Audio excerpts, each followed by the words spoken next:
ಸ್ವಲ್ಪ ಹಿಂದೆ 22ರಿಂದ joint session ಶುರುವಾಗುತ್ತೆ. ನರೇಗಾ ಬಗ್ಗೆ ಸ್ಪೆಷಲ್ ಸೆಷನ್ ಕೂಡ ಜಗತ್ತಿನಲ್ಲೇ ಇರ್ತದೆ.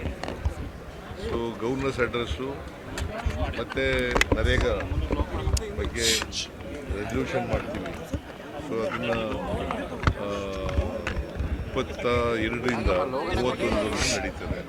ಆಮೇಲೆ ಬಜೆಟ್ ಪ್ರಿಪರೇಷನ್ ಶುರುವಾಗುತ್ತೆ. ಸರ್ ದೆಹಲಿಗೆ ಏನಾದ್ರು ಹೋಗ್ತೀರಾ? ದೆಹಲಿಗೆ ಏನಾದ್ರು ಕರೆದ್ರೆ ಹೋಗ್ತೀನಿ. ತಿಮ್ಮಾಪುರ ಅವರು ಸರ್ ಎಲ್ಲ ಇಲಾಖೆಯಲ್ಲಿ ಆರ್.ಪಿ. ತಿಮ್ಮಾಪುರ ಅವರು ಎಲ್ಲ ಇಲಾಖೆಯಲ್ಲೂ ಭ್ರಷ್ಟಾಚಾರ ನಡೀತಾ ಇದೆ ಅಂತ ಹೇಳಿದ್ರು. ನಾನು ಮಾತಾಡ್ತೀನಿ, ಅದು ಗೊತ್ತಿಲ್ಲ ನನಗೆ, ಆ ಥರ ಹೇಳಿಲ್ಲ, ನೀವೇ ಕೇಳ್ತಾ ಇದ್ದೀರಿ ಹಂಗೆ. ಸರ್ ಹೋಗ್ಲಿ, ಅವ್ರ ಮೇಲೆ ಏನು ಕ್ರಮ ಆಗಲ್ಲ ಸರ್? ತಿಮ್ಮಾಪುರ ಮೇಲೆ ಏನು ಕ್ರಮ ಆಗಲ್ಲ? ರಾಮಚಂದ್ರ ರಾವ್ ಅವ್ರ ವಿಚಾರ ರಾಮಚಂದ್ರ ರಾವ್ ಸಸ್ಪೆಂಡ್ ಮಾಡಿದ್ದೀನಿ.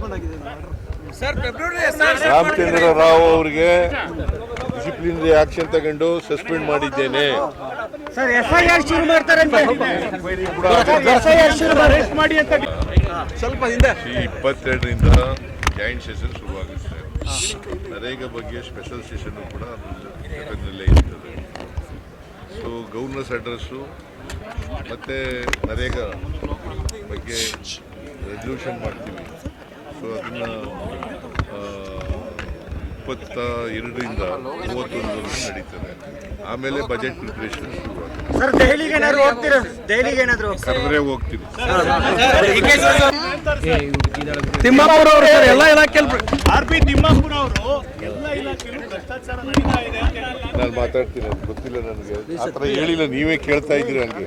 ಸರ್ ಹೋಗ್ಲಿ, ಅವ್ರ ಮೇಲೆ ಏನು ಕ್ರಮ ಆಗಲ್ಲ ಸರ್? ತಿಮ್ಮಾಪುರ ಮೇಲೆ ಏನು ಕ್ರಮ ಆಗಲ್ಲ? ರಾಮಚಂದ್ರ ರಾವ್ ಅವ್ರ ವಿಚಾರ ರಾಮಚಂದ್ರ ರಾವ್ ಸಸ್ಪೆಂಡ್ ಮಾಡಿದ್ದೀನಿ. ರಾಮಚಂದ್ರ ರಾವ್ ಅವರಿಗೆ ಡಿಸಿಪ್ಲಿನರಿ ಆಕ್ಷನ್ ತಗೊಂಡು ಸಸ್ಪೆಂಡ್ ಮಾಡಿದ್ದೇನೆ. ಸರ್ ಎಫ್ಐಆರ್ ಶುರು ಮಾಡ್ತಾರೆ ಅಂತ ಎಫ್ಐಆರ್ ಶುರು ಮಾಡಿ